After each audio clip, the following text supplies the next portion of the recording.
28 million ang halaga mo, tapos itinago mo sa amin? Wala ka bang balak i-share sa amin ang yaman na yan?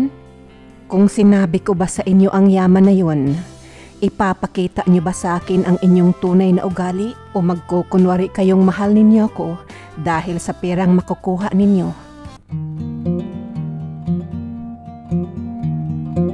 Hello Philippines and hello world! Kamusta po kayong lahat at welcome dito sa ating channel Bawat Buhay May Kwento. It's been a while mga kaibigan, ngunit worth it po ang inyong paghihintay dahil isang napakagandang kwento ang aking ihahatid sa inyo ngayon na may pamagat na I inherited 28 million from my employer. Mula po sa panulat mismo ng inyong lingkod, Bawat Buhay May Kwento herself, Jenny Daniels. Si Myra ay isang OFW sa Sweden. 27 years na siyang naninilbihan sa kanyang employer. Noong una ay ang dalawang anak nito ang kanyang inaalagaan hanggang sa ang dalawang amo na ang nangangailangan ng kanyang kalinga. Noong nagkaroon na ng sariling pamilya ang mga batang kanyang inaalagaan. Noong pumanaw naman ang kanyang among lalaki, gustuhin mang umalis ni Myra ay hindi niya magawa dahil malaki ang utang na loob nito sa mga amo. Sobrang babait kasi ng mga ito sa kanya at sa kanyang pamilya. Sa katunayan nga ay halos kada Pasko ay sa Sweden nagpapasko ang mga anak nito, kung saan sagot ng mga amo nito ang expenses ng kanyang mga anak. Nakalaunan ay sila na rin mismo ang nagpapaaral sa mga bata noong tumungtong na ang mga ito sa kolehiyo. Ginawa ni Myra ang lahat para sa kanyang mga anak sa tulong ng kanyang mga amo. Ngunit ang kapalit ay ang pagmamaltrato ng mga ito sa kanya dahil sa tingin nila ay pabigat na lamang ito at wala ng pera. Ano ang gagawin ng mga anak na ito kapag natuklasan nilang 28 million ang halaga ni Myra? Tara mga kaibigan, sabay nating tuklasin ang kaganapan sa kwento ng buhay ni Myra. Myra, sana wag mo muna akong iwanan ha? Ayon sa matandang amo na babae. Madam naman, para naman po wala akong puso kung iiwanan ko kayong mag-isa dito. Huwag po kayong mag-alala, hindi po ako mawawala sa tabi ninyo. Salamat Myra ha. Alam kong alam mong hindi na iba ang turing naming mag-anak sa iyo, hindi ba? Oo naman madam. Hindi lang naman talaga kasi ako ang minahal ninyo eh. Naging mga professional ang aking mga anak dahil sa inyong mag-asawa. At bukod pa po doon, pinatayuan niyo po sila ng magarang bahay na matitirahan. Pasensya ka na Myra ha, na hindi mo masyadong nakasama ang iyong mga anak dahil sa amin. Naku, ikaw talaga madam. Malaki nga po ang pasasalamat ko sa inyo dahil kayo po ang aking naging employer. Dahil kung iba po ang nakakuha sa akin, naku, baka matulad po ako sa ibang OFW na inabuso ng kanilang mga amo. Biglang napabuntong hininga ang amo. Nauunawaan naman kaagad ni Myra kaya napabuntong hininga na rin ito nang hindi na malayang tumulo na rin ang mga luha sa kanyang mga mata. Ibinuka ng madam ang kanyang mga kamay, tanda ng pag-anyaya ng yakap sa katiwala. Hindi ko lubusan maunawaan kung bakit sila galit sa'yo. Gayong sobra-sobra naman ang pera na pinapadala mo sa kanila at taon-taon ka naman umuwi noong hindi pa sila nagsisipag-asawa. Malungkot na tura ni madam. Hindi lang din masabi ni Myra sa kanyang amo na noong huli siyang umuwi ay bukod na siya ang nagbayad ng van ng pinasundo sa kanya ay naibenta na rin ng mga ito ang sasakyan na binili ni madam para sa kanila. Napakasakit nga naman kasing isipin na ang dalawang anak niya sa Pilipinas binilhan ng kanyang amo ng sasakyan, ngunit kagulat-gulat naman na rentado na ang sasakyang sumundo sa kanya. Kaya bigla itong tumahimik at inaalala ang pangyayari noong nakaraang taon niyang pag-uwi. Wow anak, ang ganda naman ng nabili mong sasakyan. Bakit hindi mo naman ito nabanggit noon? Masayang sabi ni Myra dahil ang akala niya ay sinosorpresa siya ng panganay niyang anak. Ma, rent a car po ito. Nabinta na kasi yung sasakyan na binili mo sa akin. Kinakapos na kasi kami. Ang daming pangangailangan ng bata, lalo na at ang mahal ng kanyang eskwelahan. Nagulat man si Myra sa narinig, ngunit hindi ito nagpahalata. Ma, mag-shopping spree kaya muna tayo? Para ba isahan na lamang ang rentahan dito sa sasakyan? Suhestyon ng bunsong anak habang kandong-kandong nito ang kanyang anak, apo ni Myra.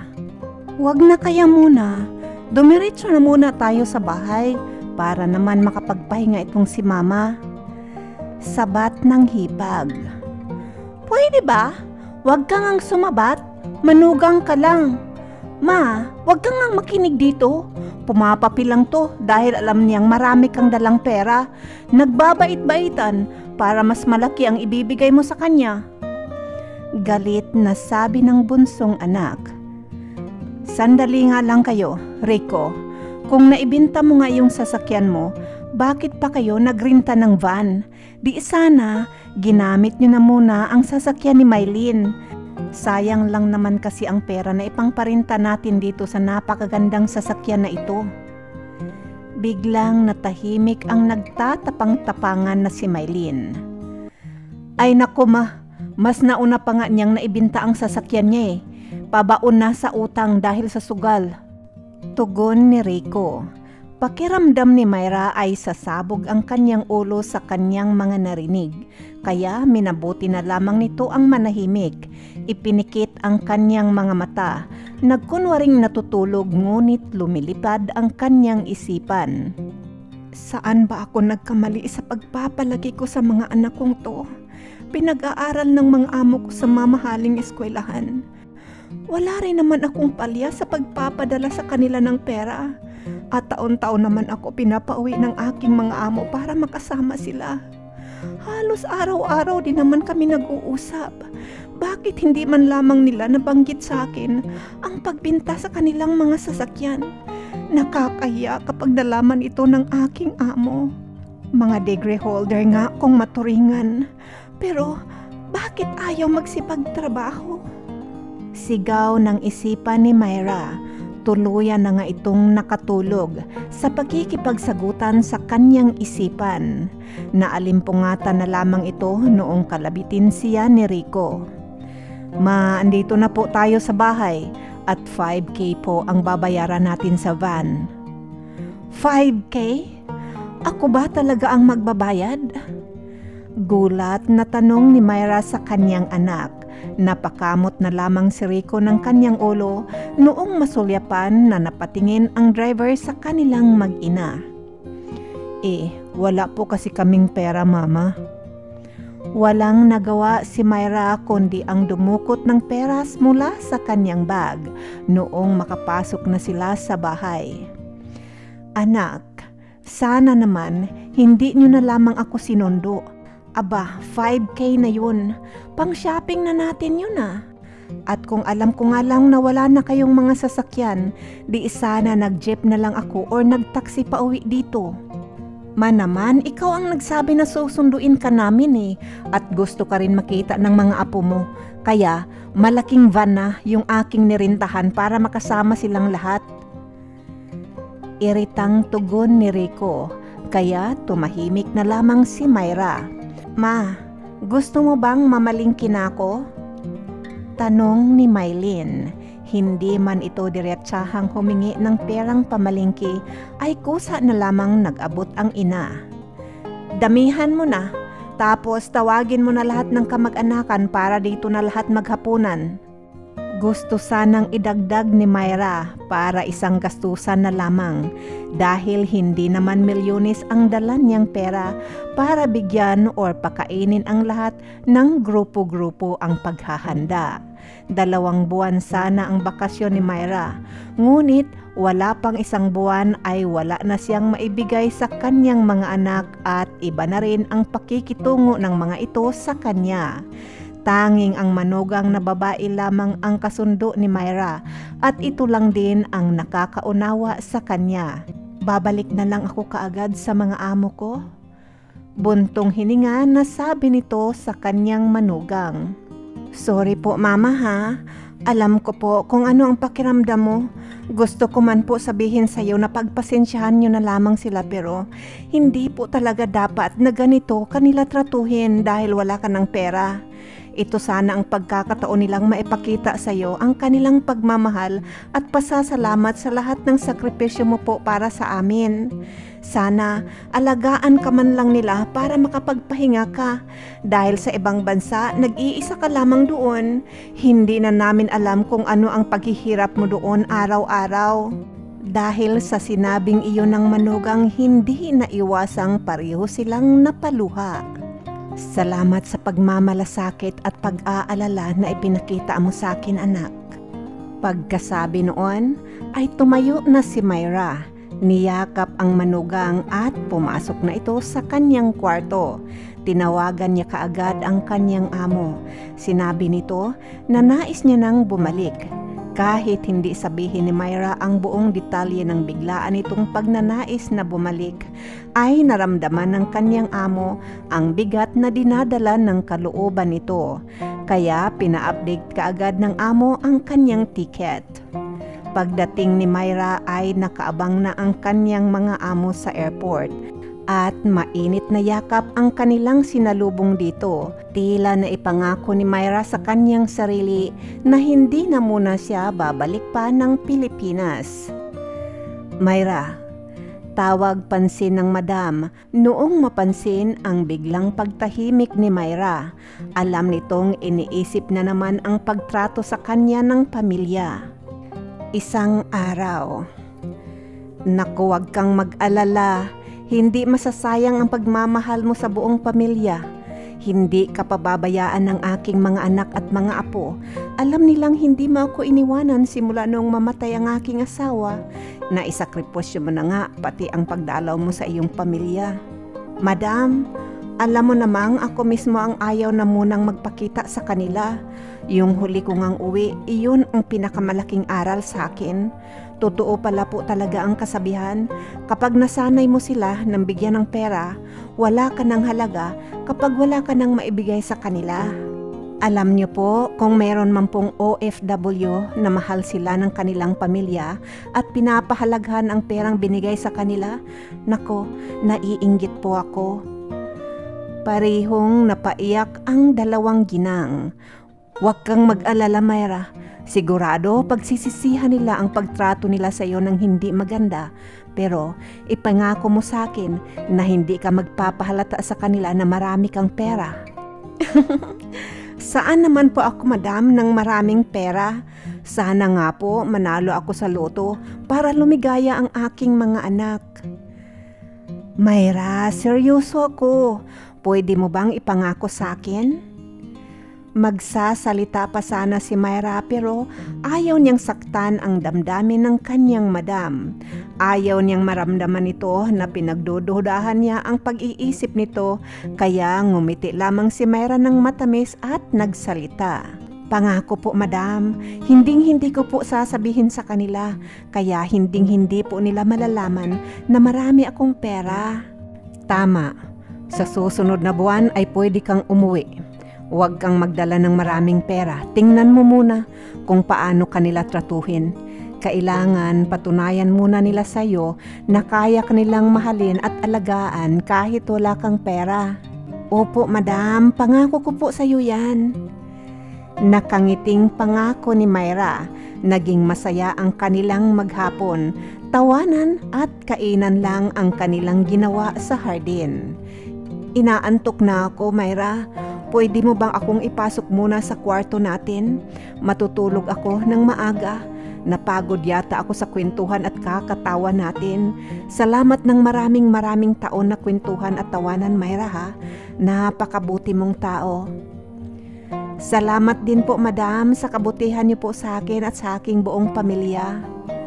Matamis na ngiti ang ibinigay ni madam kay Myra.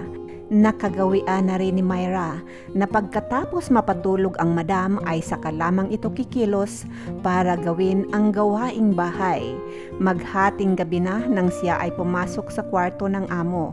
Simula kasi nang mamatay ang among lalaki ay kasama na siyang matulog ni madam sa kwarto nito at katabi mismo sa kama. Saktong 2 AM nang napansin ni Myra na tila iba na ang kulay ng madam. Kaya hinawakan niya ito at pilit na ginigising. Madam? Madam? Hala? Nako? Hala? Wala nang buhay ang madam.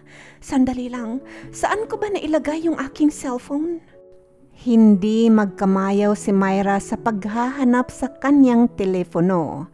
Nanginginig ang buo nitong katawan sa takot hanggang sa makita nito ang kanyang telepono sa ibabaw ng mesa doon sa kusina. Hinahanap niya kaagad ang pangalan ng kanyang alaga na sinagot naman kaagad ang tawag nito. Alam kasi ng mga anak na kapag tumawag si Myra ng madaling araw ay ibig sabihin ay may problema ang kanilang ina. Kaya sumasagot kaagad ang mga ito ng tawag ni Myra. Atina, ang mami mo. Nagkanda bulol-bulol na sambit ni Myra. Relax, okay? Anong nangyari kay mami? Nako, wala nang buhay, Athena. Pagpasok ko ng kwarto ay okay pa naman siya. Ngunit kani-kanina lang pag-check ko ay wala nang buhay ang mami mo. Okay, papunta na kami dyan. Huminga ka. Uminom ka ng tubig. Huwag mong i-turn off din itong tawag natin, okay? Nag-aalalang tura ni Athena. Hindi man sila nag-uusap ngunit rinig na rinig pa rin ni Myra kung sa ano-ano na ang nangyari sa kabilang linya. Ganoon din naman sina Athena. Naririnig din nila ang hikbi ni Myra. Maya-maya pa'y narinig na ni Myra na kausap na ng asawa ni Athena ang kapatid ng huli. Okay, papunta na rin kami doon. Ayon sa tinig. Myra, buksan mo ang pintuan, malapit na kami. Sa bilis ng pagdating ni na Athena ay naisip ni Myra na pinalipad yata ng mag-asawa ang kanilang sasakyan para lamang makarating kaagad.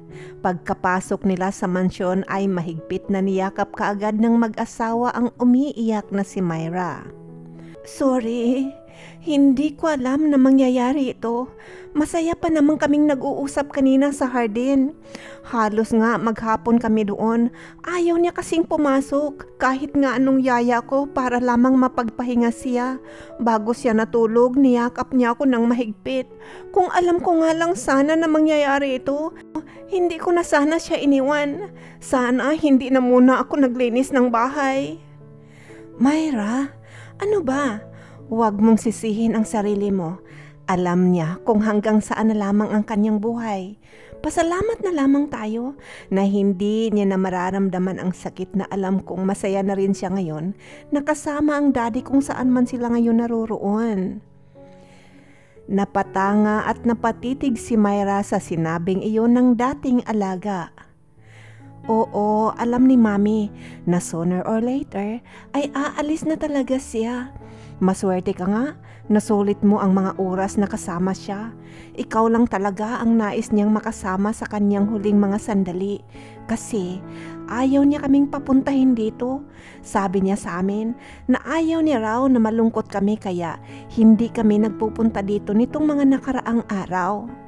Sabi ni Athena, simula noon ay naging busy na ang lahat at maayos na rin namang naidaos ang libing ni Madam.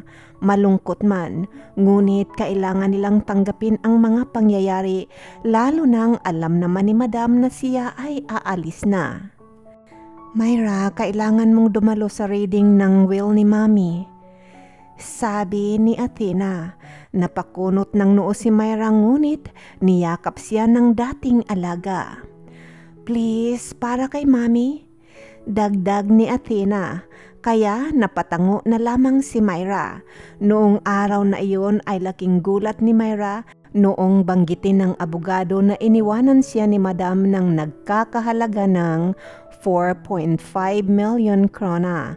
Namutla si Myra sa kanyang narinig dahil halos 28 million pesos na iyon sa Pilipinas. Napangiti naman ang magkapatid na dati niyang alaga. Ay naku po, hindi ko matatanggap iyan mga anak. Napakalaki namang halaga niyan. Tarantang sabi ni Myra, kaya tumayo si Athena, lumapit ito sa kinauupuanan ng nanginginig na si Myra. Maliit lang naman na halagang pasasalamat namin sa mahabang panahon na pagsisilbi mo sa aming pamilya. Lalo na nung hindi mo iniwanan ang Mami. Ang pagmamahal na ipinamalas mo ay walang katumbas na halaga at ang nais naming lahat ay ang tanggapin mo to. Sabi ni Athena at may kinuha rin ito na puting sobre mula sa kanyang bag. Sulat yan ni Mami. Mamaya mo na basahin at pwede kang manatili sa bahay na to hanggat gusto mo. Athena, aanhin ko naman ang napakalaking halaga na to. Nauutal na tanong ni Myra. O di mabuhay ka ng masaya at maginhawa. Tulad nga ng sinabi ko, pwede kang tumira dito hanggat gusto mo. Paano naman ako titira dito mag-isa? Ano naman ang gagawin ko dito? Aalis na lang ako baka next week. Ikaw ang bahala. Kung ano ang gusto mo, basta alam mo naman na andito lang kami kung sakaling kailangan mo ng tulong. Pagkaalis ng lahat ay binuksan kaagad ni Myra ang puting sobre na inabot kanina ni Athena at binasa. Pinakamamahal kong Myra, salamat sa iyong pagmamahal sa aking buong pamilya. Noong inalagaan mo ang aking 2 anak, ay alam ko na kaagad na ayaw na kitang pakawalan. Kaya ginawa ko ang lahat para makilala ko rin ang mga anak mo. Pinapapunta ko dito halos tuwing Pasko para lang hindi ka umuwi at hindi mo kami iwanan kahit saglit lang. Dahil doon ay napagpasyahan namin mag-asawa na pag-arali na rin ng kolehiyo ang iyong mga anak sa maayos na universidad. Bilang pasasalamat sa iyong katapatan, patawarin mo ako kung pinagdadamot kita sa mga anak mo noong maliliit pa ang mga anak ko. Dahil sa iyong katapatan, tanggapin mo itong maliit na halaga bilang pasasalamat sa iyong pagmamahal at katapatan sa aming mag-asawa. Pero ipangako mong wag mo munang sabihin sa mga anak mo na may pera ka ha. Subukin mo muna sila kung kaya ka ba nilang alagaan kahit wala kang pera. Kailangan mo ang perang ito para pagdating ng panahon na hindi mo na kayang alagaan ang sarili mo, ay meron kang magamit para makakuha ng sarili mong yaya at nurses. Gusto ko, mamuhay ka ng sagana. Sa ngayon, gusto ko mag-enjoy ka sa buhay mo habang bata ka pa. Mahal na mahal ka namin na parang kapamilya na rin, alam mo yan, Madam. Napahagulgol ng iyak si Myra. At hindi ito nakatulog noong gabing iyon kaya naisip niyang maghanap ng mabibiling bahay sa Pinas at isang maliit subalit napakagandang bahay ang nakatawag sa kanyang pansin. Huh? 7 million? Grabe naman ito, napakamahal. Pero ang ganda. Kasya kaming mag-iina dito kahit kasama pa ang mga apo at mga manugang ko. Bulong ni Myra sa kanyang sarili at napangiti na rin ito. Isang linggong pinag-iisipang mabuti ni Myra kung bibilhin niya nga ba ang bahay na iyon. Myra, kamusta ka? Bungad ni Athena noong makitang tumatawag si Myra sa kanya. May nakita akong bahay, bibilhin ko, kaso hindi ko alam kung paano. Sabi ni Myra. Ay, huwag kang mag-alala. Tutulungan ka namin. Kami ang makikipag-usap sa realtor. At pagka-uwi mo, doon na lamang kayo magpermahan. Pero Myra, Tulad nga ng napagkasunduan namin ni Mami, sana wag mo munang ipaalam sa mga anak mo na may pera ka. Oo, Athena, hindi ko nakakalimutan. Hindi naman kalayuan sa bahay ng mga anak ko ang bahay na nais kong bilhin. Okay, bukas na bukas din aayusin natin yan.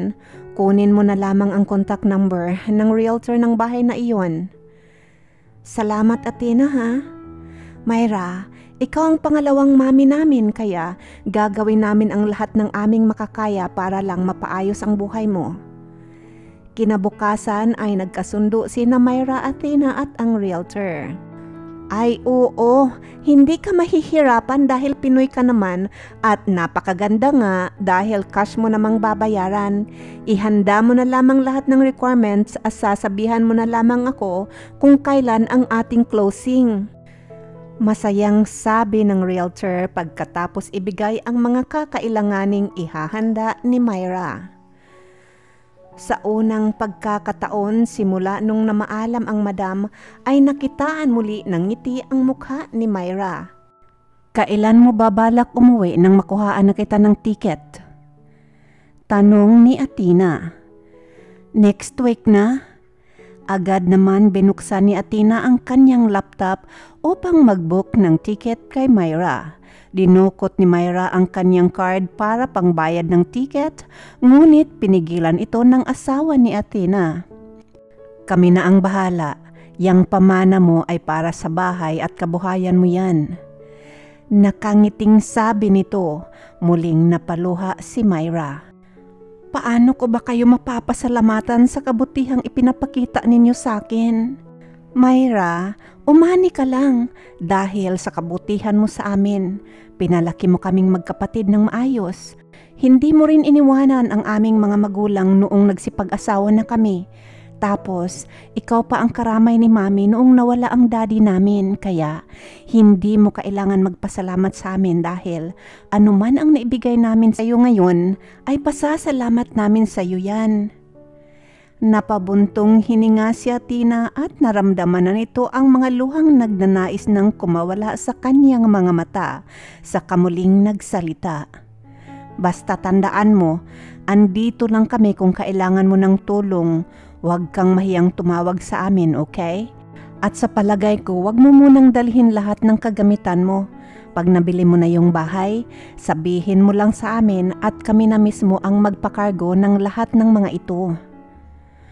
Tuluyan nang napaiyak si Myra dahil sa sobrang babait ng kanyang mga alaga. Dumating ang araw ng kanyang pagdating sa Pilipinas.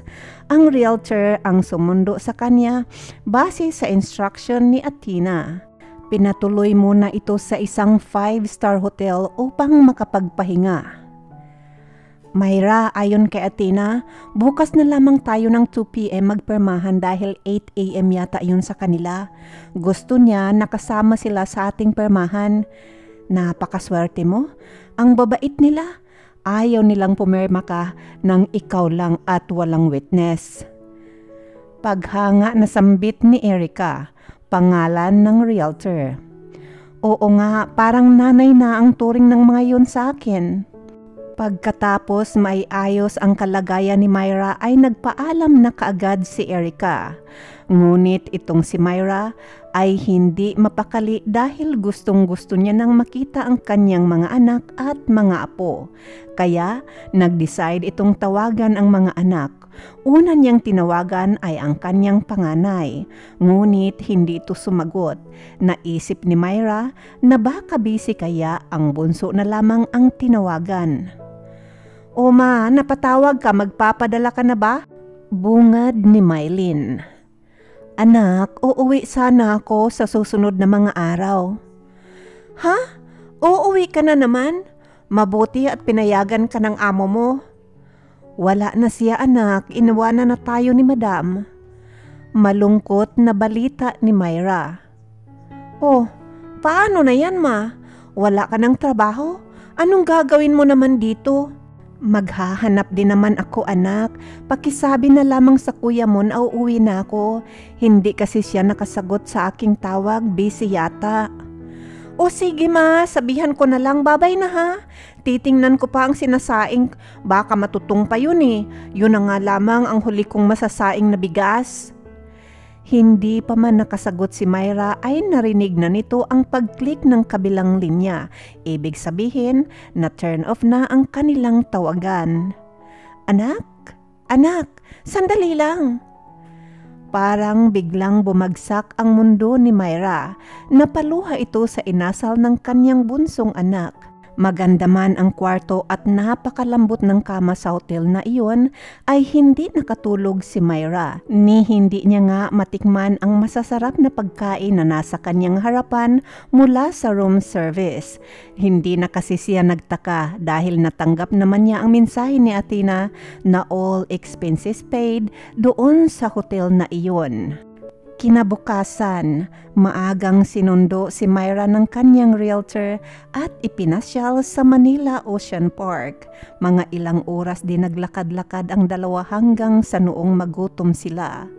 Imbes na kumain sa labas ay napagdesisyonan ng dalawa na mag-take home na lamang dahil malapit na ang oras ng kanilang permahan. Maayos naman nagkapermahan sina Myra at realtor sa supervision ng mag-asawang Athena. Ang susunod na plano ay ang umuwi sa kanyang mga anak.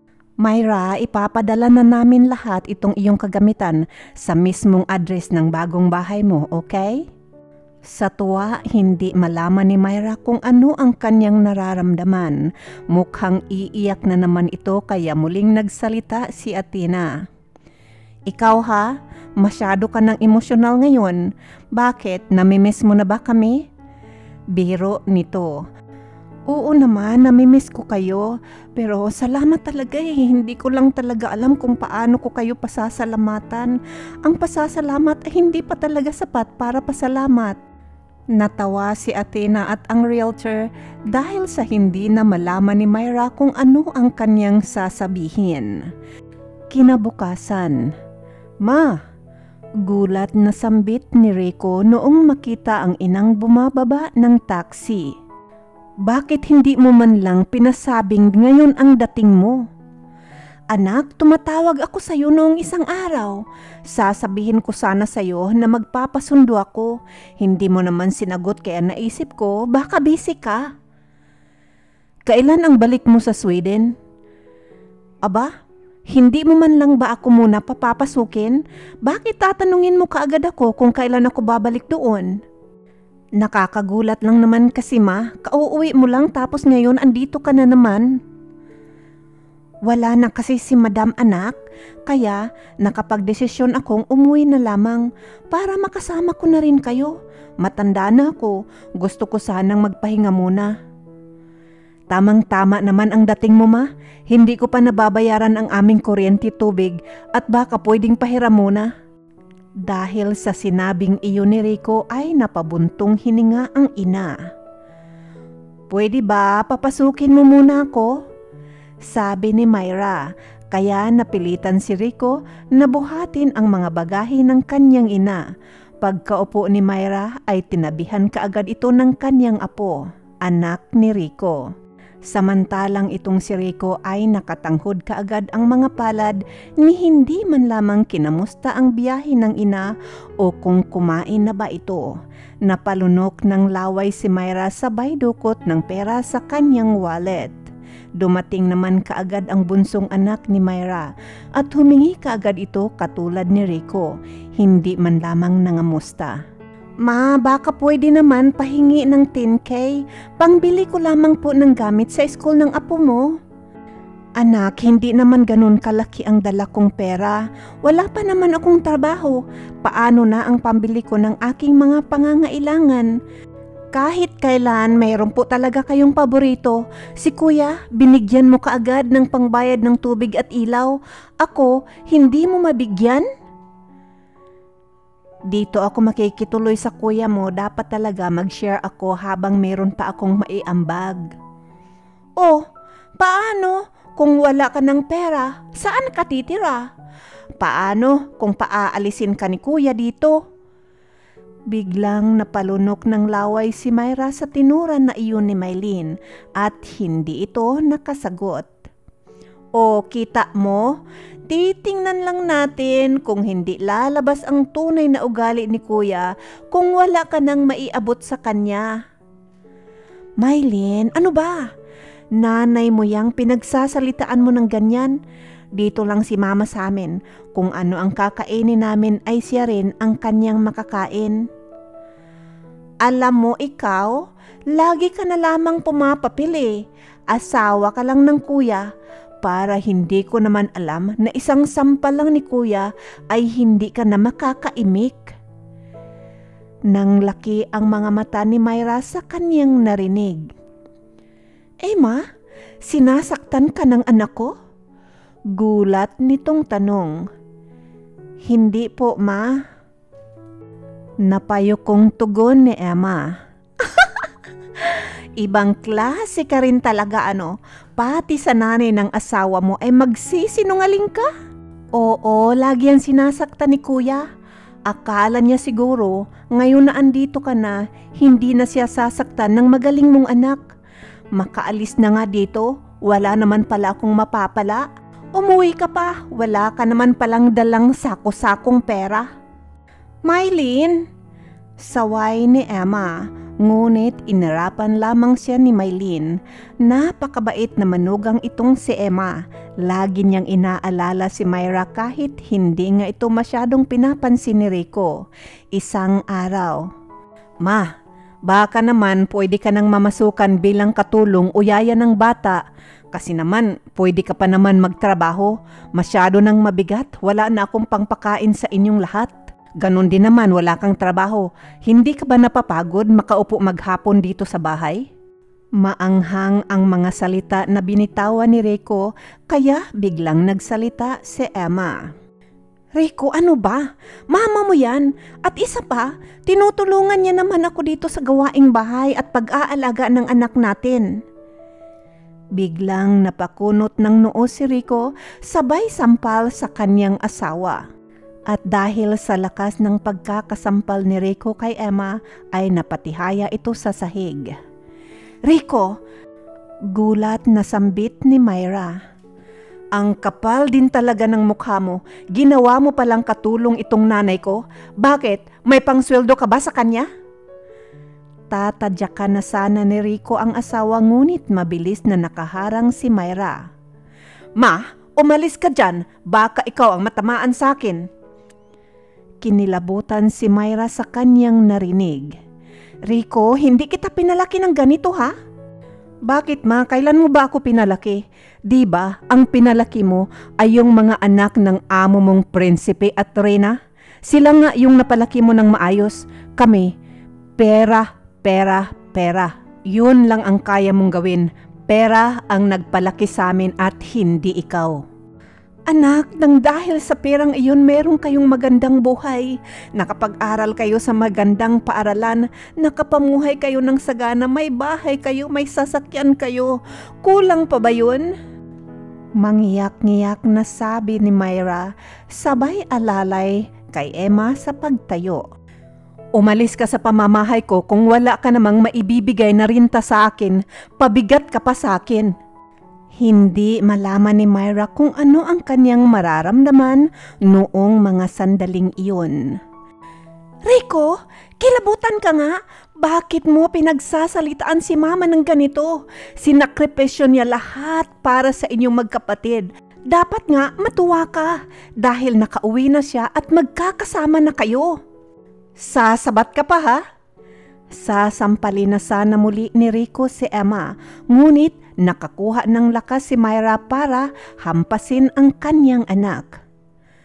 Alam kong may pagkukulang ako sa inyong magkakapatid, pero lahat na tinatamasa ninyong karangyaan sa buhay, ang kapalit noon ay ang paghihirap ng aking kalooban anak dahil sa hindi ko kayo nasusubaybayan sa paglaki. Hindi nyo sana maranasan ang makapunta sa Sweden, makapagtapos ng pag-aaral, magkasasakyan, magkaroon ng ganito kagandang bahay kung hindi ako lumayo sa inyo. Ano ang buhay ninyo? Ano ang buhay natin ngayon? Wala pa ba akong karapatan tumira dito? Hindi ba nakapangalan sa akin ang bahay na ito? Hindi na mapigilan ni Myra ang kanyang luha sa sama ng kanyang loob, samantalang natigilan ang mag-asawang Rico at Emma. Hindi dahil sa hindi nila alam na nakapangalan ang bahay sa ina, kung hindi dahil sa naisangla na ito ngayon sa bangko. Basta doon ka na muna tumira kay Mylene, huwag ka nang magpabigat sa akin. Wala pa akong 1 buwan dito, nabibigatan ka na.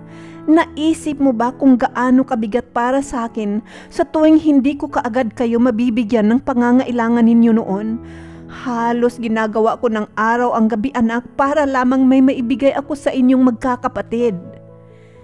Grabe, saan mo ba nakukuha ang kapal ng mukha mo para sabihin sa akin yan ha? Ina ka, dapat lang talaga na ibigay mo sa amin ang aming mga pangangailangan. Kasalanan ba namin na naging anak mo kami? Sana nga hindi mo na lamang kami pinanganak kung hindi mo naman pala kami kayang bigyan ng masaganang buhay. Sandali nga lang Rico, mama mo yang binabastos mo. Biglang nagkalakas loob si Emma na hampasin ng walis ang puwetan ni Rico. Inambaan ni Rico ng suntok ang asawa. Sige, subukan mo akong suntukin sa harapan ng nanay mo nang makita mo ang hinahanap mo. Rico, anong klaseng sumbat yan? Lahat ng sahod ko napupunta sa inyo. Nag-aaral kayong magkapatid sa mamahaling paaralan at nakatira dito sa bahay ng mahabang panahon ng libre.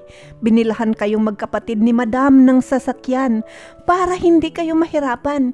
Kahit may mga asawa na kayo, sa akin pa rin kayo umaasa. So anong gusto mong palabasin ngayon?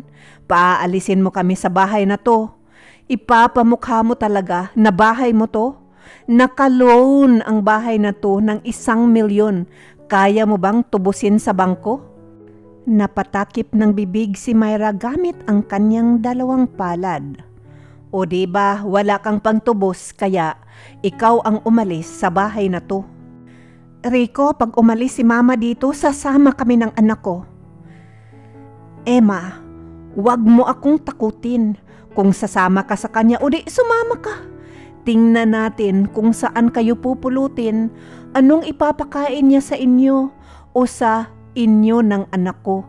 Idadamay mo pa talaga ang anak ko sa gutom, kaya kung gusto mo umalis kayo, ngayon din, umalis kayo, pero hindi mo pwedeng isama ang anak ko. Emma, sabi ni Myra, sasama kami sa inyo mama, kahit saan pa tayo makakarating, dadamayan kita. At Rico, handa ako makipagpatayan sa iyo, madala ko lang itong anak ko. Matapang ka na ngayon ha? Sabi ni Rico sabay akma ng pagsuntok sa kanyang asawa, ngunit mabilis na itong kumilos. Tinadyakan nito ang hinaharap ni Rico kaya napagulong ito sa sakit. 7 taon na ang bata kaya alam na nito kung sino ang kanyang sasamahan. Hindi naman kasi lingid sa kanya kung paano mo ako sinasaktan. Kaya tara na, magbalot-balot na tayo at umalis na tayo dito. Mabilis na nakapag-impake ang magbiyanan. Wala ring nagawa si Rico dahil gustong sumama ng kanyang anak sa kanyang ina. Anong ginagawa ninyo dito? Bakit may dala-dala kayong mga bagahe? At bakit kasama mo yang si Emma at ang bata? Anak, pwede ba dito muna kami? Naman, hindi pwede. Magagalit ang asawa ko, naglayas kayo ano? Emma, hindi mo na natiis si kuya ano? Buti naman at tatauhan ka na. Kung ako sa'yo, umuwi ka na lamang sa inyo. Ay, oo nga pala. Ayaw na nila sa'yo dahil pinili mo ang katulad ni kuya. Mylene, ano ba? Maawa ka nga kay mama kahit ngayong gabi lang. May pera ka naman yata ama, maghotel na lamang kayo. Wala na nga akong pera anak eh. Ganun ba? Sandali. May 500 ako dito. Sa inyo na to. Sige na umalis na kayo. Ayokong maabutan kayo ng asawa ko dito. Kami pa ang mag-aaway noon eh.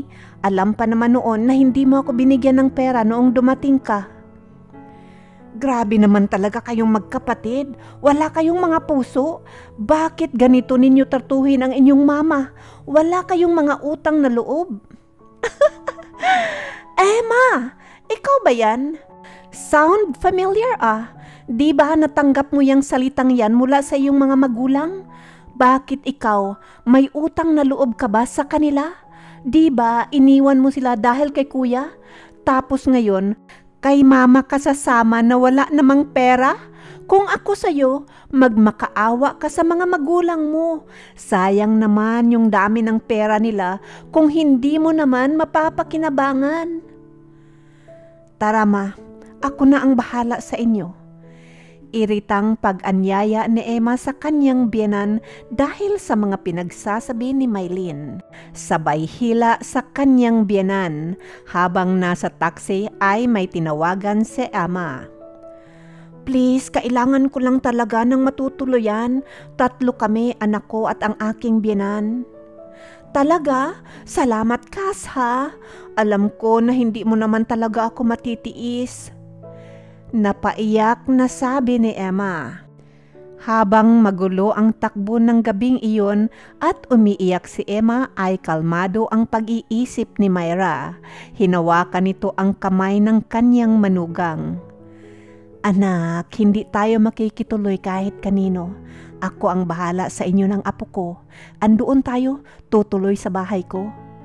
Napanganga si Emma. Tila ba tumigil ang pagtulo ng kanyang mga luha dahil sa kanyang narinig. Oo anak, may bahay ako doon sa River Village.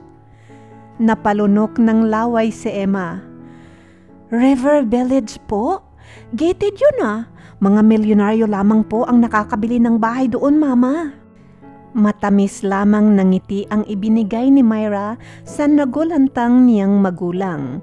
Pagkalipas ng 2 oras ay narating na nila ang malamansyon na tahanan ni Myra. Ma, ikaw ba talaga ang nagmamay-ari ng bahay na to? Napakalaki po at napakaganda. Lalong nalula si Emma noong makapasok sila sa loob ng bahay. Yayamanin talaga. Lahat ng kagamitan, mga furniture ay talagang pang-milyonaryo. Inigala ni Emma ang kanyang mga mata at nakita niya ang mga naglalakihang litrato na nakasabit sa wall. Matagal niyo na po bang nabili ang bahay na ito, Mama? Bakit po nagpanggap kayo na walang pera? Anak, halos 28 million ang pamana sa akin ni Madam. Binigyan ko lang talaga ng pagkakataon ang aking mga anak kung kaya ba talaga nila akong mahalin kahit wala akong pera. Napaluha si Emma dahil sa sinabing iyon ng kanyang biyenan. Sana po mapatawad ninyo sila, Mama. Huwag kang mag-alala anak, hindi ko na sila gagambalain pa. Kayong mag-ina, pwede kayong tumira dito hanggat gusto ninyo. Lola, ayaw ko na po bumalik kay Daddy. Lagi niya pong sinasaktan si Mami. Parang may kutsilyong bumaon sa puso ni Myra noong marinig ang sinabi ng kanyang apo. Sige, gagawaan natin ng paraan na mailipat si Samuel ng pag-aaral dito sa malapit. Ma, siguradong mahal po dito.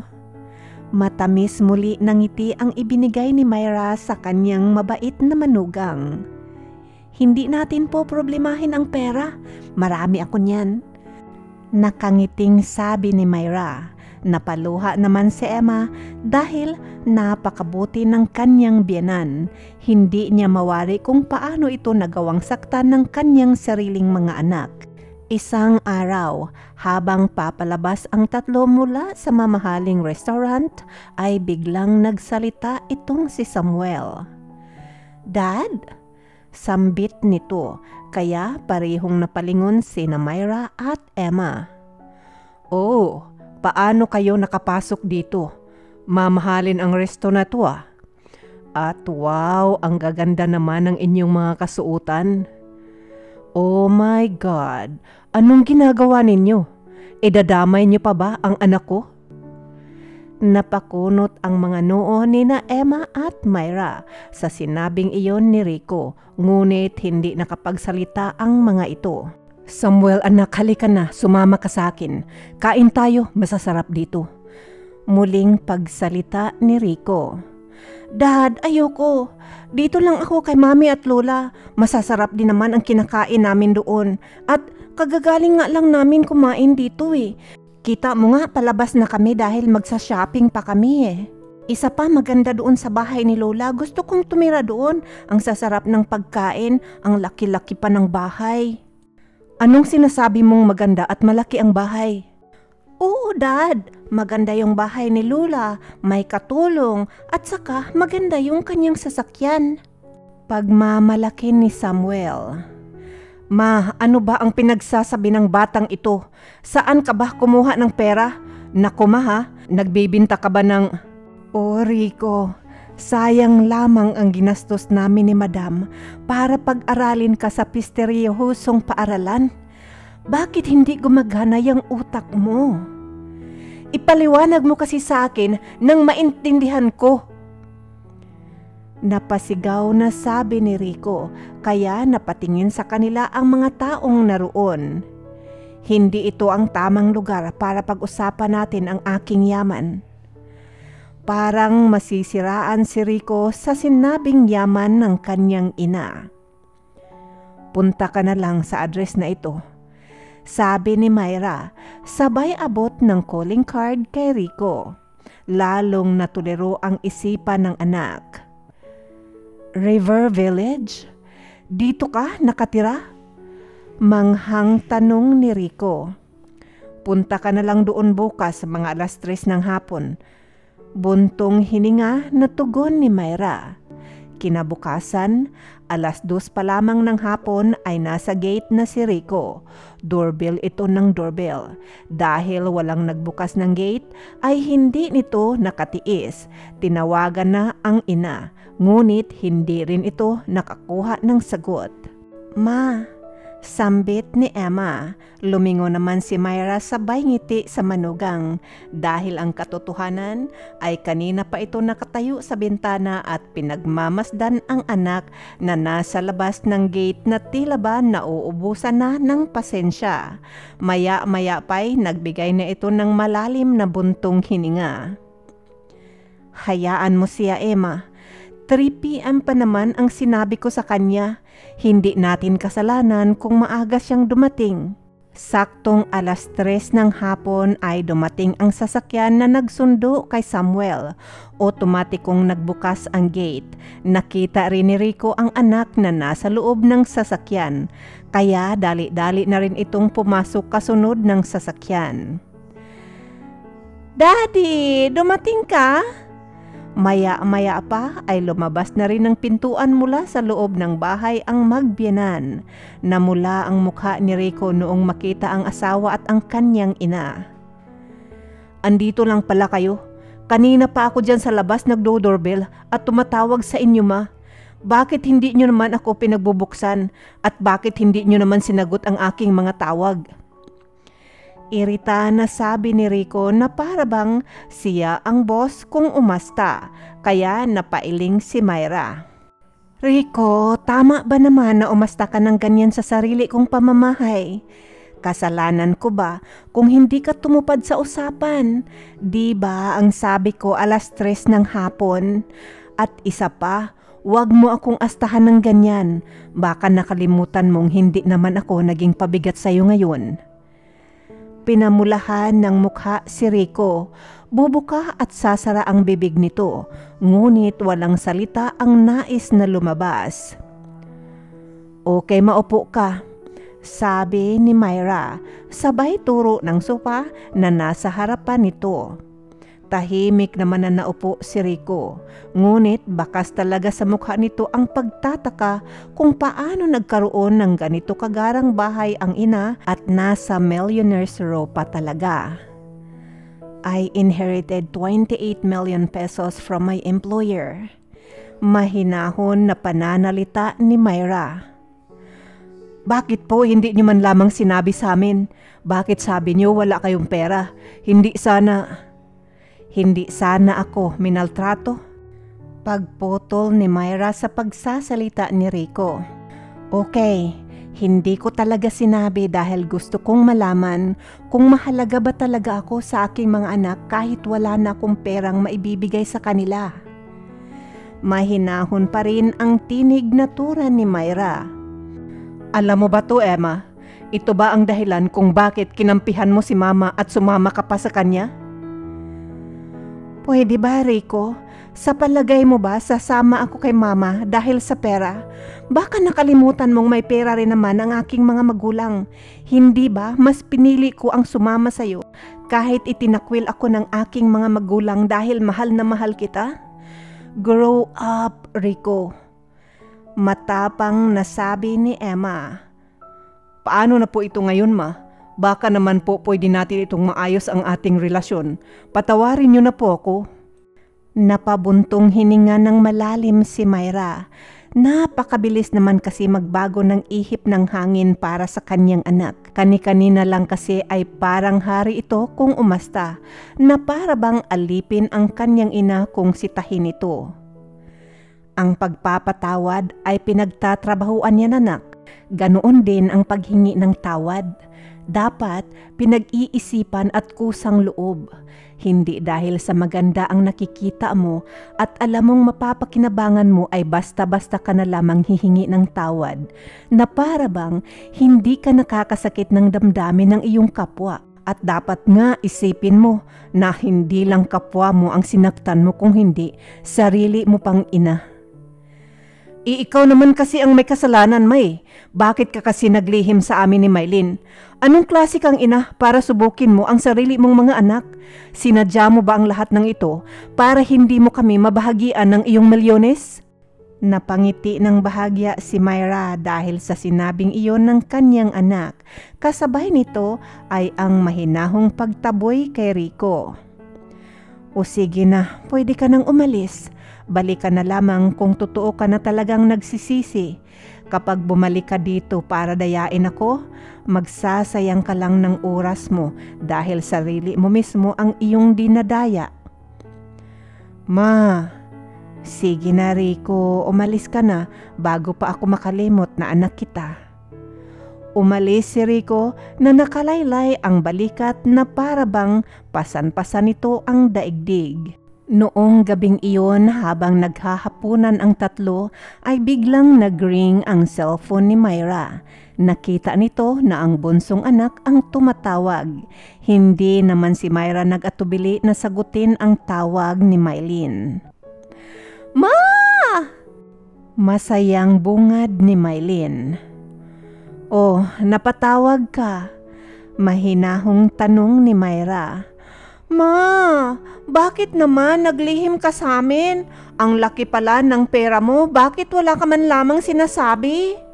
Napabuntong hininga si Myra dahil sa sinabing iyon ng kanyang anak. Kung sakali bang pinaalam ko sa inyo ang totoo, totoong pagmamahal ba ang ipapakita at ipaparamdam ninyo sa akin? O pipilitin ninyo ang inyong mga sarili na magpakabait dahil may makukuha kayo sa akin? Manaman pwede po ba magpunta kami dyan bukas ng apo mo? Namimiss ka na namin Sige, punta kayo dito 3:00 ng hapon. Malamyang tugon ni Myra. Sige ma, bye, I love you. Masayang sabi ni Mylene. Napasulyap naman si Emma sa kanyang biyanan. Mama, okay ka lang ba? Oo naman. Noon, ayaw nila sa akin dahil nga wala akong pera at ayaw nila ng isang inang pabigat. Ngayon, ako naman ang aayaw. Ayokong i-take advantage nila ako dahil sa perang makukuha nila sa akin. Nakangiting sabi ni Myra. Kinabukasan, saktong 3:00 ng hapon nang mag-doorbell si Mylene. Bit-bit ang anak nito at may dalang prutas na pasalubong sa kanyang mama. Napataas ang kilay nito nang si Emma ang nagbukas ng pintuan, kasabay ng pagnising aso nito. Si Mama! Tila nang aasar ang tono na tanong ni Mylene.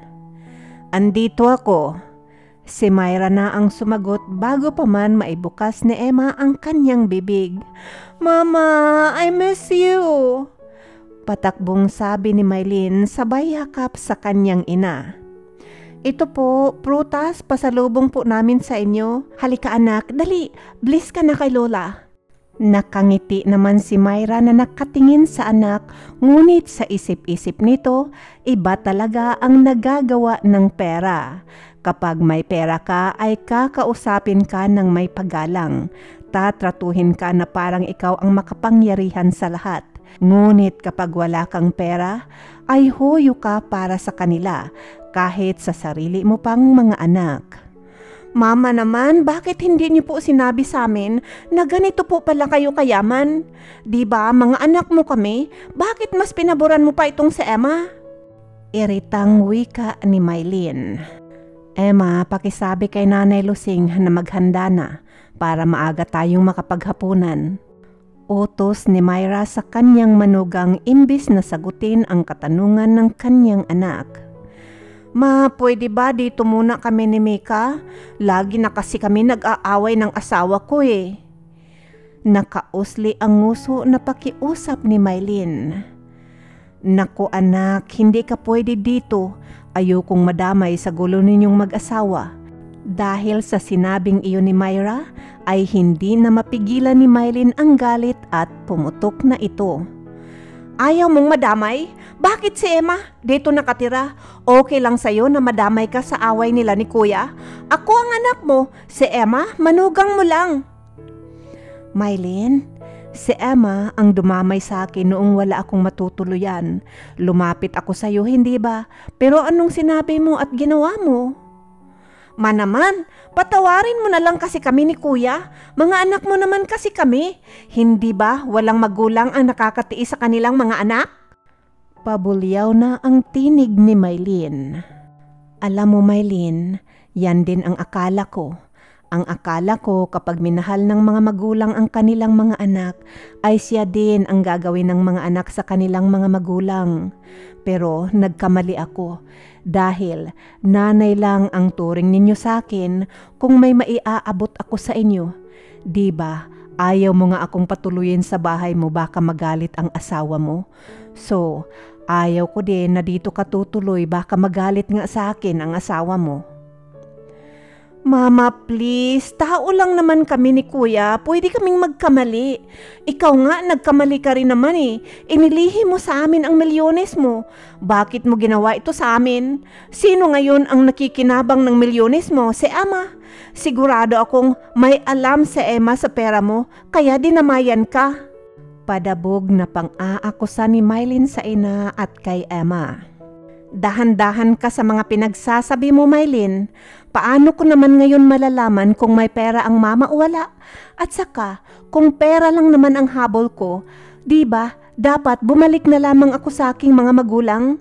Para namang hindi mo alam na tatanggapin ako ng aking mga magulang kahit anong oras. Basta ako lang ang babalik sa kanila, wala at hindi kasama ang kuya mo, hindi ba? Biglang pagsabat ni Emma mula sa likuran ng mag-ina. Natahimik si Mylene sa sinabing iyon ni Emma. Dahil ang katotohanan, alam niya na kung gugustuhin ni Emma na bumalik sa kanyang mga magulang ay tiyak tatanggapin ito ng kanyang mga magulang. Ang inaayawan ng mga magulang ni Emma kay Rico ay dahil irresponsible ito at umaasa lamang sa OFW ina. Mapera ang mga magulang ni Emma at nag-iisang anak lamang ito. Hindi naman nagtagal ay lumapit na si Nanay Lusing sa kanila. Handa na ang hapunan, tinig ni Nanay Lusing.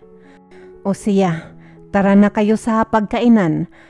Maya-maya pa'y dumating na rin si Samuel galing sa kanyang eskwelahan. Lola! Patakbo nitong sabi at yumakap ng mahigpit kay Myra. Maya-maya pa ay ang inang si Emma naman ang niyakap nito. Kasunod ay pagyakap nito kay Mylene. Auntie Mylene, andito po pala kayo?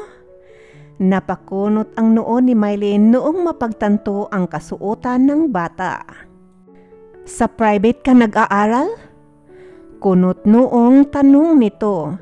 Lalong namangha si Mylene nang kasunod na pumasok ay ang driver na hila-hila ang school bag ni Samuel. Wow! May personal driver ka pa talaga ha? Mama naman, napaka-unfair naman ito. Namumuhay sila ng masagana dito samantalang kami naghahikahos. Si Mika nga, pumapasok sa school ng luma ang mga kasuotan at mumurahin nga lamang ang mga snack na aking makakayanan. Dito na naiyak si Mylene sa galit at selos sa mag-inang Emma at Samuel. Anak, akala ko ba nagsisisi ka? Tapos magagalit ka ngayon, maya-maya maiinis ka. Ano ba talaga ang pakay mo? Kumain na tayo, baka gabihin ka pa mahirap nang maghanap ng masasakyan pa uwi. Lalong napasimangot si Mylene dahil sa sinabing iyon ng kanyang inang, ngunit hindi muna ito nagsalita. Tahimik sila na naghahapunan. Enjoy naman si Mika sa kanyang kinakain at si Manuel ay panay ang lagay ng mga masasarap na pagkain sa plato ni Mika na kinaiirita ni Mylene. Sa isip-isip nito, akala mo kung sino ang lalaking pamangkin. Panay rin ang tapo nito ng masamang tingin sa hipag na hindi naman lingid sa paningin ni Myra.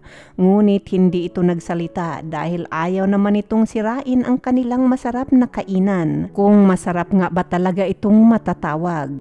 At pagkatapos nilang kumain, saka nagsalita si Myra. Nanay Lusing, pakibalot nga po lahat ng natirang pagkain nang may maiuwi si Mylene. Mama, baka naman po pwede bang dito muna kami matulog ngayong gabi? Mahinahong pakiusap ni Mylene. Anak, hindi pwede. Ayokong sugurin ako dito ng asawa mo. Mamaya magwawala pa yun dito, nakakahiya sa aking mga kapitbahay. Pwede po bang magpahatid na lang kami sa iyong driver? Muling pakiusap ni Mylene. Milo, pwede bang kuhanan mo ng taxi itong si Mylene? Utos ni Myra sa kanyang driver. Samantalang si Mylene ay parang nais nang himatayin sa pagpipigil ng kanyang galit. Wala po akong pera pang bayad ng taxi, Mama. Emma, pakikuha mo nga yung 500 doon sa bag ko. Utos ni Myra, kaya umalis si Mylene ng luhaan. 500 bilang paalala sa 500 na inabot ni Mylene sa ina noong nangangailangan ito ng matutuluyan. Kinabukasan, bumalik si Mylene kasama na ang kanyang kuya Rico. Ngunit hindi pinapasok ng guard sa gate ang mga ito. Mga anak naman po kami ni Myra Fuentes. Inis na sabi ni Mylene. Pasensya na po kayo, ma'am. Wala pong mga pangalan ninyo sa visitors list. Mahinahong tugon ng guard. Hindi mo ba ako natandaan? Andito lang ako kahapon na. Bakit pinapasok mo naman ako kaagad? Nasa guest list po kayo kahapon, ma'am. Kuya, tawagan mo na nga si mama. Utos ni Mylene sa nakakatandang kapatid. Tawag ng tawag si Rico ngunit hindi sumasagot ang kanilang ina.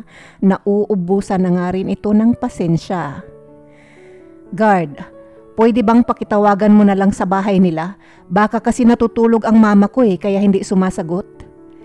Hindi naman nag-atubili ang guard at tinawagan nga ang residence ni Myra at agad naman itong nakakuha ng sagot. Sige po, pasok na po kayo. Sabi ng guard. Parang mga basang sisiw ang magkapatid habang pumapasok ang mga ito sa loob ng bahay ni Myra. Nagulat pa nga ang magkapatid noong makita nilang nakaupo lang pala ang kanilang ina sa sofa habang minamasahe ni Emma ang mga binti nito. Lalong nag-init ang tenga ni Rico noong makita na katabi lamang naman pala ni Myra ang kanyang cellphone. Maupo kayo. Pasensya na kung nag-antay kayo doon sa labas ng matagal. Alam nyo naman na gated day to. Dapat tumatawag muna kayo kung nais ninyong magpunta dito para maitawag namin sa guard. Ma, Nananadya ba talaga kayo sa amin? Hanggang kailan niyo ba kami parurusahan? At kung tutuusin nga, ikaw naman ang may kasalanan. Alam mo namang naghihirap kaming magkakapatid tapos dadating ka at nagkukunwaring wala kang pera. Alam na alam niyo naman po na kailangan din namin ng pera para makagalaw kami ng maayos. Tuloy-tuloy ang pagsasalita ni Rico. Mga anak, ina ba talaga ang turing ninyo sa akin o mekaniko ng salapi? Magkano ba talaga ang halaga na inyong kailangan magkapatid para lang mahalin at irespeto ako bilang ina ninyo? Kasi ngayong alam nyo na marami akong pera ay hindi ko makikita sa inyong mga mata kahit kaunting pagmamahal man lamang. Parang nagniningning ang pera ang nakikita ko sa inyong mga mata. Huminga ng malalim si Myra at tumayo na ito. Hihinga lang ako. Milo, kunin mo nga yung sasakyan. Aalis lang tayo saglit. Emma, pakikuha nga yung bag ko doon sa kwarto. At kayong dalawa, wag kayong umalis. Antayin niyo ang pagbabalik ko. Hindi ako magtatagal. Pagkaalis ni Myra ay walang may nais na maunang magsalita, kaya nakabibinging katahimikan ang namagitan sa tatlo, Emma, Rico at Mylene. Ilang saglit lang ay biglang sumulpot si Nanay Lusing. Magmerienda na muna kayo. Pagkalapag ng cake at juice ay tumalima ulit ito pabalik sa kusina. Wala pa ring imikan ang tatlo, ni hindi nga nagalaw ang inahanda ni Nanay Lusing sa kanila. Maya-maya pa'y nagsiayos na ng upo ang mga ito noong marinig ang pagpasok ng sasakyan. 2 puting bag ang bitbit ng driver. Tinitigan ni Myra ang 2 anak. Nagbuga muna ito ng malakas na hangin mula sa kanyang bibig bago binuhat ng isa-isa ang bag na puti. Ito, tig-isa kayong magkapatid. Tig 1 million ang laman niyan. Walang lamangan, patas dapat. Mahal ko kayo dahil mga anak ko kayo. Bahala na kayo kung ano ang gagawin ninyo sa perang yan. Balikan nyo na lamang ako kapag malinis na ang inyong hangarin sa akin. At kapag naubos nyo na ang perang iyan at bumalik kayo sa akin na pera pa rin ang nakikita ko sa inyong mga mata at hindi tunay na pagmamahal at respeto sa akin, ay wag na lamang kayong bumalik dahil wala na akong maibibigay sa inyo. Si Mecca at Samuel ay sigurado na ang kanilang pagkukulihiyo kahit anong kurso ang nais nilang kunin. Milo, pakihatid mo nga sila sa kanilang mga bahay para makarating sila nagligtas. Malaking pera itong kanilang dadalhin. Pagkasabi noon ni Myra ay mabilis itong tumalikod at umakyat na ito ng hagdanan papunta sa kanyang kwarto at doon na ito nagbuhos ng kanyang mga luha. Wala namang kaimik-imik na umalis ang magkapatid. Pagkasara ng pintuan ay mabilis na tumakbo si Emma paakyat ng hagdanan at dahan-dahan itong kumatok sa pintuan ng biyenan. Mama, I'm sorry po. Hindi niyo po deserve ang magkakaroon ng mga anak na katulad nila. Umiiyak ring sabi ni Emma. Huli na ito anak. Huling iyak ko na rin ito para sa kanila. Ikaw na muna ang bahala dito sa bahay ha. Dadalawin ko muna ang aking mga alaga doon sa Sweden. Sabi ni Myra at mahigpit na ring niyakap si Emma. Masayang naglalakbay si Myra ng halos 2 taon at 2 taon rin itong walang balita mula sa kanyang mga anak. Mama, sobrang namiss po kayo namin ni Samuel. Bungad ni Emma noong sunduin nila si Myra sa airport. Naku, miss na miss ko na rin kayong dalawa. Tugon ni Myra, sabay yakap sa manugang at apo. Tahimik lang na nagpapakiramdaman na nakaupo sa loob ng sasakyan ang magbiyanan. Habang pauwi sa tahanan ni Myra, ngunit hindi nakatiis si Emma. Ma, gusto niyo po ba ng balita kina Rico at Mylene? Umiling lamang si Myra. Ma, panay ang tawag nila at tinatanong kung kailan daw po ang uwi ninyo. Ayaw ka naman nila istorbohin sa iyong bakasyon. Alam nila na wala na akong maibibigay sa kanila, hindi ba? Ma, si Rico po ay nagtayo ng auto shop gamit ang perang inyong binigay. Si Miley naman po ay nag-umpisa ng sari-sari store at alam niyo po, napalago nilang mag-asawa yun at ngayon may sarili na silang mini mart. Masayang pagbabalita ni Emma nakakuha ng atensyon ni Myra. Ma, nagbago na po sila. Panay nga po ang dalaw namin ni Samuel kay Rico at ibang-iba na po siya ngayon, ma. At nakiusap siya sa akin na kung pwede, pag nakauwi ka na ay babalik na kami sa kanya. Pero kakausapin niya daw muna kayo, ma. Si Miley naman po ay maayos na ang pakikitungo sa akin. Noong una nga po ay hiyang-hiya pa siyang humingi ng tawad sa akin eh. Mama, pwede ko po ba silang sabihan na nakauwi ka na? Para ikaw po mismo ang makakarinig mula sa kanilang mga bibig at makita niyo po nakakaiba na po talaga ang aura nila ngayon. Masayang balita ni Emma. Gusto ko munang magpahinga, anak. Bukas ng hapon mo na lang sila papuntahin sa bahay. Mahinahong sabi ni Myra. Pagdating nila sa bahay ay nakapaghanda na rin si Nanay Lusing ng hapunan. Kitang-kita sa mukha ni Myra ang pagod mula sa mahabang oras na biyahe. Iha, alam kong pagod ka. Kumain ka muna bago ka magpahinga. Sabi ni Nanay Lusing sabay kuha ng mga bitbit ni Myra. Walang kaimik-imik na kumain si Myra at pagkatapos, pumanhik na rin ito sa kanyang kwarto ng tahimik. Hindi na ito ginambala pa ng mag-inang Emma at Samuel. Kinabukasan, maagang nagising si Myra at nakaayos na ito noong bumaba. Nagulat din ito noong makita na naroon na ang kanyang dalawang anak na tahimik na nagsipagtayo noong makita siyang bumababa sa hagdanan. Hindi malaman ni Myra kung ano ang kanyang nararamdaman noong mga sandaling iyon dahil tama nga ang kanyang manugang. Ibang-iba na ang itsura ng kanyang mga anak. Sa buong buhay niya ay hindi niya nakitaan ng ganitong ayos ang kanyang mga anak na para bang mga tunay na mga professional at magagalang. Mabilis na tumalubong si Rico upang alalayan ang ina sa pagbababa nito sa hagdanan. Pilit na pinipigil ni Myra ang kanyang luha, lalo na noong magdapo ang kanilang mga palad. Pakiramdam ni Myra ay may biglang kapangyarihang dumaloy sa kanyang puso mula sa pagkakahawak ni Rico sa kanyang kamay. Sumalubong na rin si Mylene at humawak sa kabilang braso ng ina, sabay yakap ng mahigpit. Yumakap na rin si Rico at nauna pa itong umiyak. Sorry po ng marami, Mama. Alam naman po namin na malaki talaga ang aming pagkakamali sa inyo. Hindi po namin dapat ikaw tinato ng ganoon. Dapat po ako ang magpakita ng magandang ehemplo ay ako pa ang nag-ignite ng galit naming magkakapatid sa iyo. Sabi ni Rico. Opo, Mama. Pangako po, sisikapin kong maging mabuting anak po para sa inyo. Para na rin po maging magandang ehemplo po ako sa aking anak. Mama, sana po patawarin niyo na po kami ni Kuya. Huwag po kayong mag-alala, Mama. Pagtatrabahuan po namin na ma-earn ang inyong tiwala at kapatawaran. Yung ibinigay niyo po na pera sa akin ay ginamit ko po yun pang negosyo, Mama.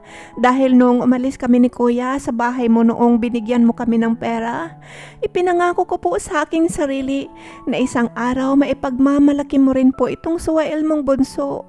At alam mo, Mama, na triple na po ang pirang iyon. Lumuluha man ay may ngiti sa mga labi ni Mylene, tanda na malinis na ang puso nito. Ako rin po, Mama. Booming po ngayon ang aking auto shop. Sa katunayan nga po, nagdagdag pa ako ngayon ng 5 pa katao. Hangad ko rin po ang inyong kapatawaran, Mama. Kung hindi pa po ngayon, ay pagtatrabahuan ko rin po hanggang sa dumating po ang panahon na mapatawad niyo rin po ako. Sabi ni Rico. Mabuti kung ganon, mga anak. Wala akong hangad kung hindi ang inyong kabutihan. Sige, simula ngayon, handa ako makipagtulungan sa inyong magkakapatid para maiayos natin ang ating relasyon. Pero tandaan ninyo na kahit maayos na tayo, ay wala na kayong makukuhang pera mula sa akin. Dahil nga katulad ng sinabi ko sa inyo noong huli tayo magkausap, na anuman ang matitira sa aking yaman, ay mapupunta lahat yon sa inyong mga anak.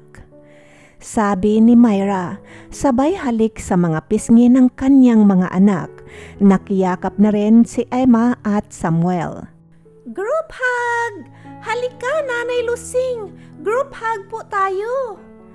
Masayang sabi ni Samuel.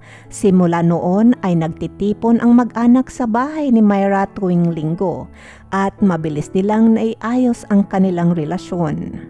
Mga kaibigan, kadalasan po ay pera talaga ang nagiging ugat ng hindi pagkakaunawaan ng magkapamilya, magkamag-anak at magkaibigan. Kadalasan din kapag nasanay na tayo na lagi tayong nagbibigay, ngunit kapag nakatanggi tayo kahit isang beses lamang, masama na tayo sa kanilang paningin. Tulad po ng aking experience, i-share ko lamang. Dumami ang aking kamag-anak noong ako'y nagkapera. Ngunit noong ako'y wala na'y maibigay, ay hindi na nila ako kilala. Masama na ako sa paningin nila. Yung iba naman ay utang ng utang noong wala na akong maipautang, ay sasabihin pa akong humanda ka. Pag ikaw ang nangangailangan, wag na wag kang lumapit sa akin dahil siguradong huyo ka na sa akin. Mga kaibigan, kung meron po kayong mga experience, baka pwede po kayong mag-share sa ating mga tagapakinig. At kung meron po kayong mga kwento sa buhay na nais ninyong bigyan natin ng buhay, mag-message lamang po kayo sa akin. At kung kayo po ay hindi ko pa subscriber, please subscribe na po kayo at pakihit na rin po ng notification para magiging updated po kayo sa ating mga susunod na mga uploads. Tandaan po natin, bawat buhay may kwento at ito po ang kwento ng buhay ni Myra. Hanggang sa susunod po, maraming salamat sa inyong pakikinig at paalam.